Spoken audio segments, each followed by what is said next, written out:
Hello welcome to my video. आज चाहिँ म हजुरलाई चिकनको अचार बनाएर देखाउन गइरहेको छु है त। सुरुमा चाहिँ मैले यसरी मसला रेडी गरेँ। त्यसमा चाहिँ इलायची, धनियाँ, जिरा, सुक्खा खोर्सानी, तेजपत्ता, टिमुर अनि दालचिनी थियो। एक टुक्रा दालचिनी राखेको थिएँ। अनि त्यसपछि यसलाई चाहिँ मैले यसरी सुरुमा अलिअलि गरेर रेडी गरेँ।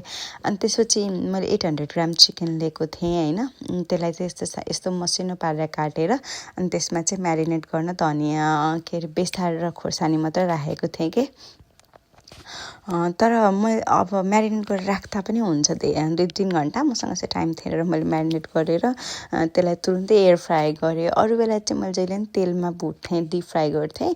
योपालि चाहिँ एयर फ्रायरमा गरेर हेरौँ न कस्तो हुन्छ, फर्स्ट ट्राई भनेर देखाएको होइन। मैले पनि ट्राई गरेको हो यो त। अनि त्यसपछि यसलाई चाहिँ मैले 8 मिनट अगाडि 8 मिनट फर्काएर पछाडि 8 मिनट फर्काएर 8 मिनट राखेको थिएँ होइन। अनि यो बनाएर निस्किँदाखेरि यस्तो भएको थियो कि अनि यसलाई चाहिँ मैले टुक्रा टुक्रा बनाएँ होइन। अनि त्यसपछि अनि त्यो अघि बनाएको मसला छ नि, अब त्यसलाई भुट्नलाई सुरुमा तोरिहालेँ। अनि अघि बनाएको सबै रेडी गरेको मसलाहरू हालेँ होइन। त्यसलाई चाहिँ रातो हुने गरी भुटेँ। अरू त्यो मसला चाहिँ मैले धेरै पातलो पारेर अनि त्यसपछि ग्रिन्ड गरेको थिएँ कि। अनि त्यो पातलो पारेर ग्रिन्ड चाहिँ गर्दिनँ होइन। त्यसलाई चाहिँ अलिक मोटो मोटो पारेर राख्छु। अनि त्यसपछि यति गरेर अनि त्यसपछि मैले तोरीको तेल लिएँ। अब डिप फ्राई गर्नु पर्यो भए चाहिँ धेरै तेल चाहिन्थ्यो होला।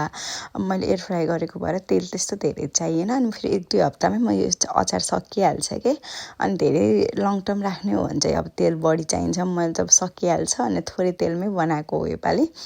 अनि त्यसपछि यो चाहिँ लसुन र अदुवा यसरी लामो लामो पारेर मसिनो पारेर काटेँ। अनि त्यसपछि यसलाई चाहिँ अब मसिनो लसुन अदुवा हालेर अनि भुट्छु होइन।